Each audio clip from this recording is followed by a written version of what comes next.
Hey, everybody, good morning. Happy Wednesday.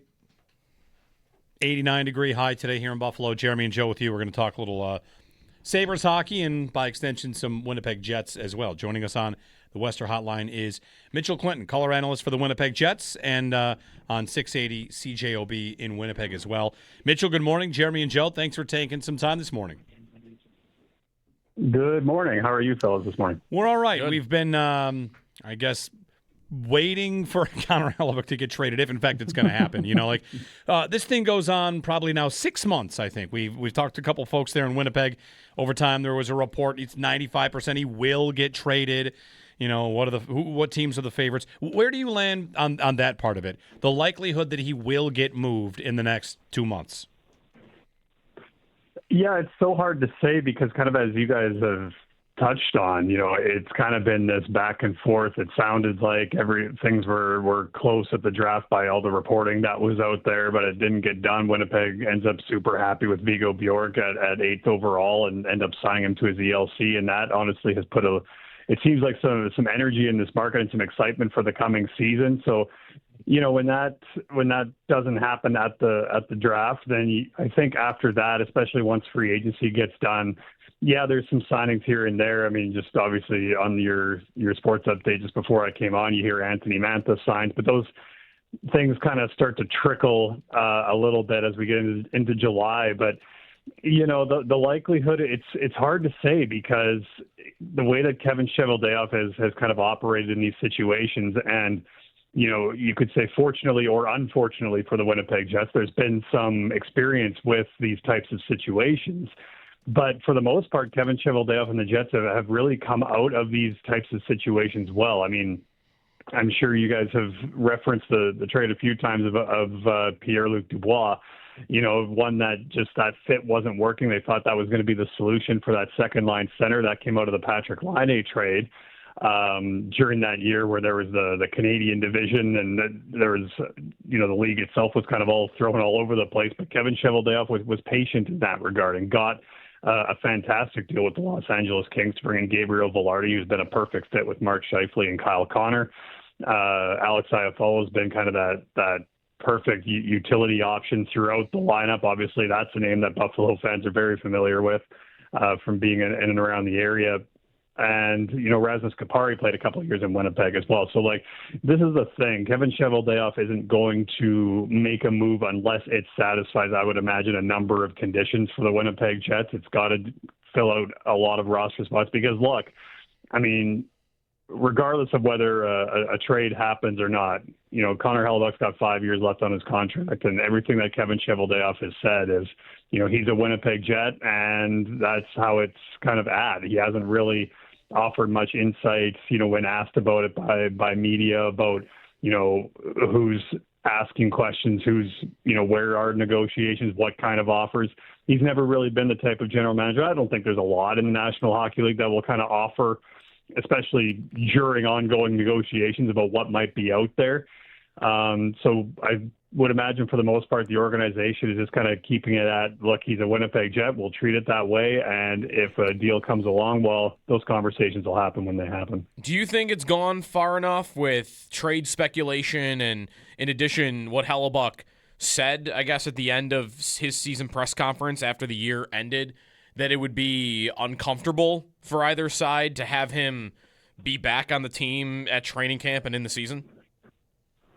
I mean, most of the conversation, especially right after, I was in the room when he, delivered those comments. And I remember kind of initially feeling like, well, that was pointed. But I mean, the main thing is these are guys that want to win. And there's been times before where players, in Winnipeg have wanted to find a way to make that next step. And I look back at the series against the Colorado Avalanche a couple of years ago where, Winnipeg, I believe it was in game 81 of the season, sewed up a home ice in that series against the Avalanche. It was already a foregone conclusion that the two teams were going to play each other. And Winnipeg goes into Ball Arena in Colorado, and I believe the final score was something like 7-1 or 8-0 or 8-1, something along that regard. And, basically it looked like a team that was going to run away with things in the playoffs. And then all of a sudden, Winnipeg had troubles keeping the puck out of their net in that series. And after that series, there was a lot of kind of maybe not to the level that Connor Hellebuyck said after this year, but there was a lot of, anger, I would say, and frustration about not being able to find a way, because the core is very similar to the one that went to the Western Conference Final in 2018.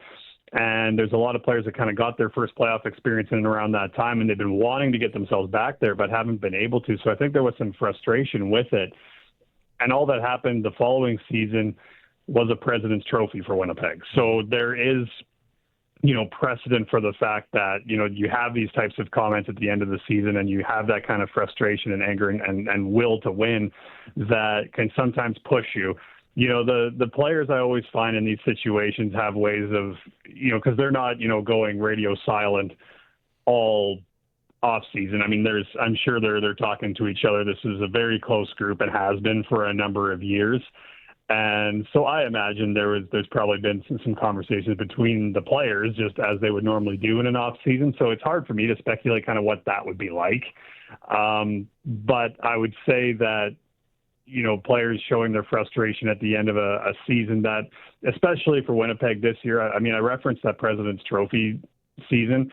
It seemed like every bounce or every one-goal game that went Winnipeg's way in that campaign kind of went against them in 2025-26.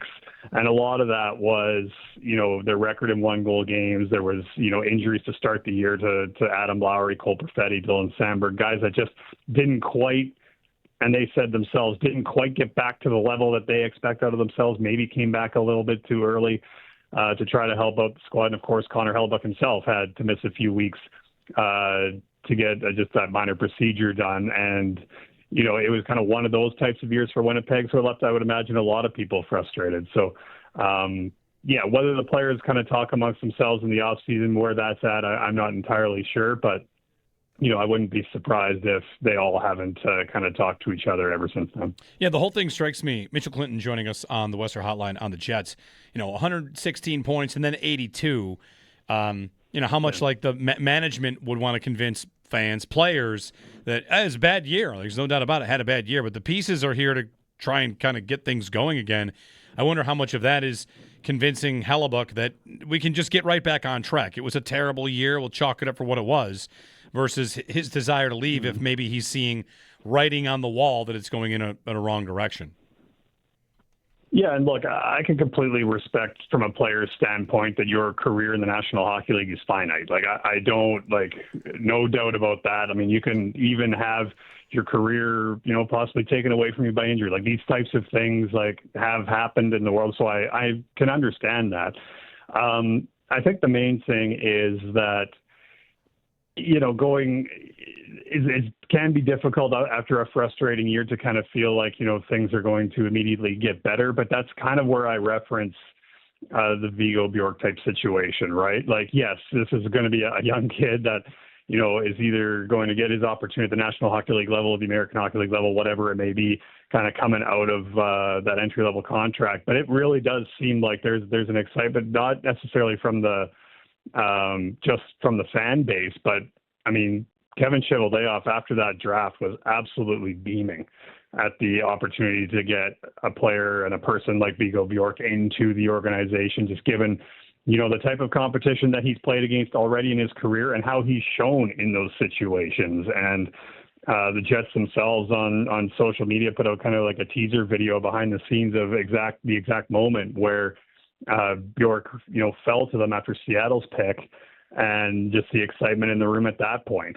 So, is Bjork going to come in and immediately, be a veteran 2C and solve that problem? Well, I would imagine there's going to be some adjustment for him at the National Hockey League level, but those are the types of things that I think you lean on, and the fact that kind of what I referenced, right? You had a couple of players that, yes, as you get older, maybe your production starts to slip, but even for someone like, say, Nito Niederreiter, who coming out of the Olympics kind of had his own injury type issues, it was one of those years where everything that he touched went off the post. He's sitting on 499 points and has been for weeks. And it was just that doesn't happen to a guy like him. Vlad Nemestikov, I think, had 6 goals throughout the first 10 games of the season and then maybe finished with 7 or 8. Like, it just was one of those years where, players that normally you can almost chalk down for, say, 35 points, it just wasn't going their way this year, no matter what they tried. And boy, did they try. Like, you want to talk about 2 players that were on the ice before practice almost every day. It was those 2 trying to find a way to make things happen and get some offense going. So I think as much as maybe you got every bounce and your record in 1-goal games and leading after 2 in 2024-25, maybe that was a little bit on the high side. 25-26, maybe it was a little bit on the low side, and you'll find your way back to the mean, because I still think this Winnipeg Jets team is a playoff team. Yes, the Central Division is not getting any easier with the way things are going. But, I mean, Buffalo could say the same thing about the Atlantic with the way that everybody kind of seems to be reloading, especially on the Panthers side. So it's not going to be easy to make the playoffs, but I still think that Winnipeg, as currently constructed as we look at it right now, is a team that can make the playoffs. They just need a little bit of health and some of that offense to return, because this is a team that can defend, and we've seen that. And obviously they've made some adjustments throughout free agency, bringing in Mario Ferraro for kind of that third D pair, I would imagine, and penalty kill. So I think that kind of adds to some of the defensive depth. And he's a guy that, yes, played on a San Jose Sharks team that likes to get up the ice and get involved in the offense, but he was a big part of their penalty kill, and I think will be a great addition to Winnipeg. Mitchell Clinton on the Jets. How about specifically on Hellebuyck? We haven't spent too much time there on what you think his next 5 years should look like compared to what he just did last year. So I would imagine he would be somebody as well that, you could expect a little bit of a bounce back from. That's kind of been as good as he's been in his career, right? Like, that's the main thing. I mean, this is a guy that's won multiple Vezina trophies. He's won a Hart trophy. None of this is going to surprise anybody. And obviously has the Olympic gold medal performance that he did against Canada. He's a guy that kind of, his own standard is incredibly high. I mean, you look back at 17-18, kind of his coming out party at 44 wins that year in a 924. 18-19, that save percentage kind of came down a little bit. He was kind of hovered around 913, 910, but kind of as those early 2020s started, that was kind of when Dustin Byfuglien left. And Winnipeg's defense really needed to undergo a bit of a change. So that's when he was facing, the most shots against, the most high danger chances against in the National Hockey League. So some of those numbers can be a little bit deceiving. So I would imagine even after a season where he had an 895 save percentage, I would imagine that number bumps right back up too, right? Like, that's just the kind of goaltender he is. And I remember when he came into his first development camp, shortly after he had been drafted, I was doing a one-on-one interview with him, and I said, for people that don't, maybe necessarily watch you a lot, what's kind of how would you describe your playing style? And he pretty much said, big and boring. That's it. This is a goaltender that's not, flopping around, flying everywhere, trying to make as many, athletic type saves, because the way that he sees it, if he has to do one of those things, he's out of position and he's made a misread somewhere. And he's very hard on himself in that regard. He likes to try to be one step ahead of the play, likes to know what's going on in front of him.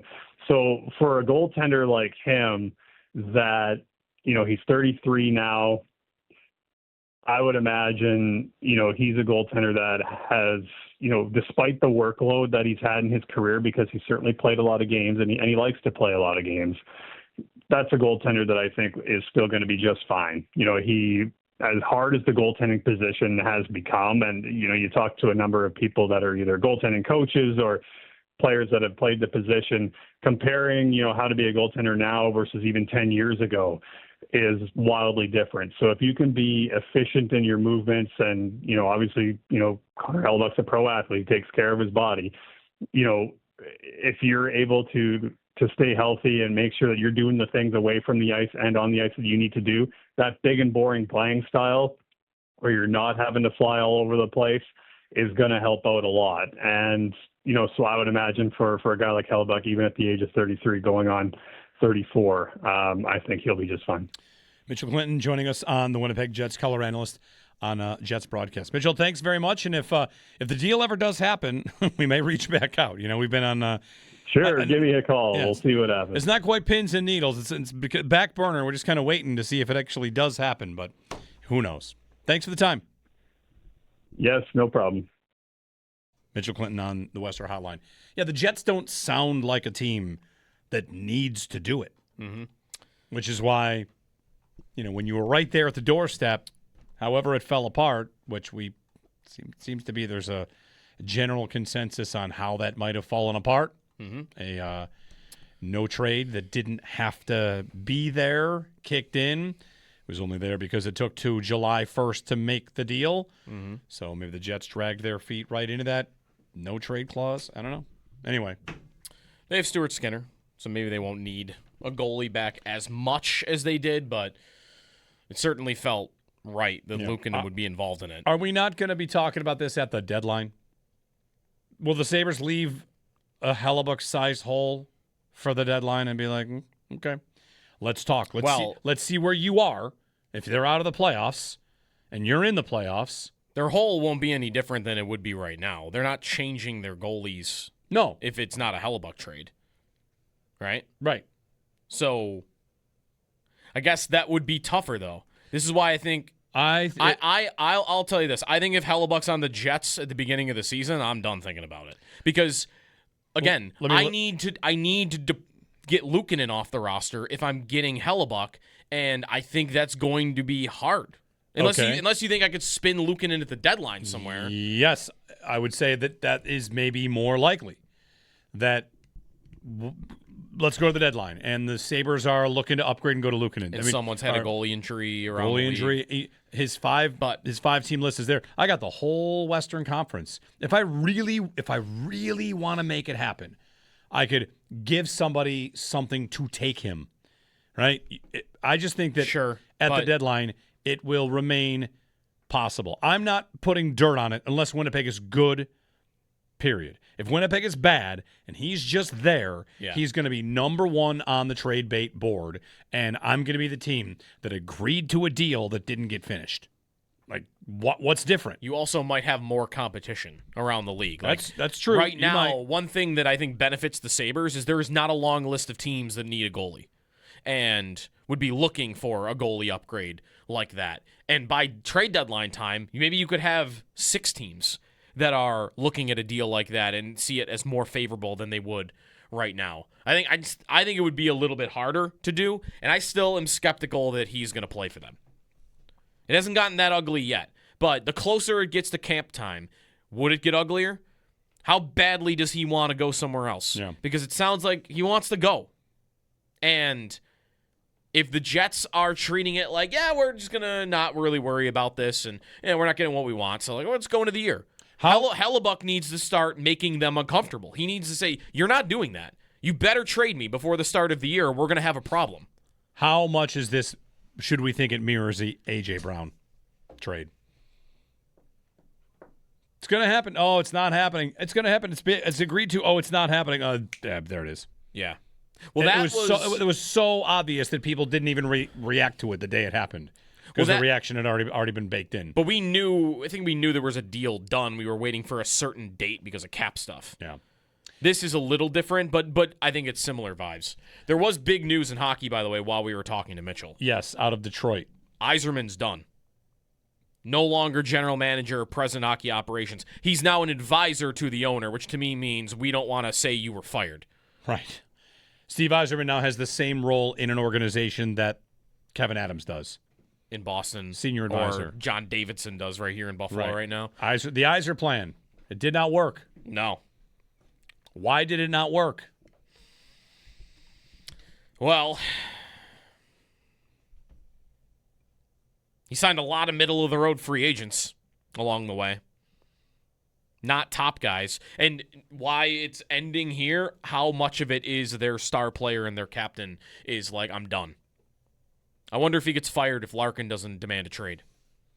And is this instead of trading Larkin? Is Larkin now open to staying because Yzerman? Well, they're going to have. Did he make it? They're going to have to hire a new GM. I know, but was any of it me against him? Like they were very uncomfortable contract negotiations a couple of years ago between those two sides, and if that bitterness was left over and they fired the guy that you had a problem with, who is also a legend of the franchise. And if any portion of that from the Red Wings was, we did this because we want to keep you, then I wonder if there's a way back. It smells like that to me, because Friedman, when this all was going down, reported that their relationship was not good. Larkin and Yzerman did not speak. If you remember last year, after the season ended, Larkin made some comments in his sort of season-ending press conference where he was like, we felt like we could have used some help with a trade.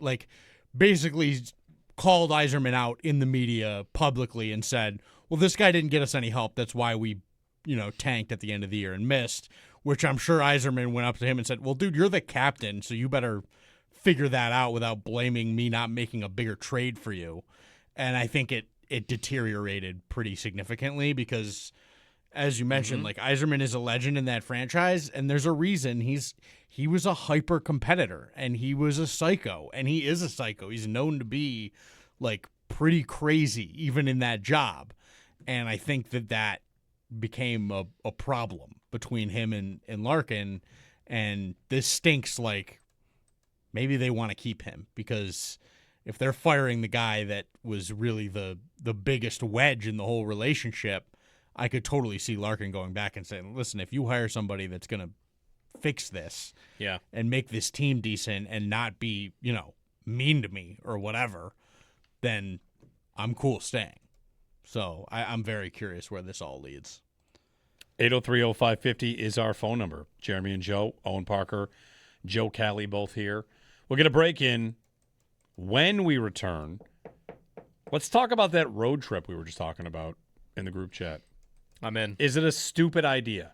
We'll let the see what the chat thinks. Would it be a stupid idea to go on this road trip? We'll get you the details coming up.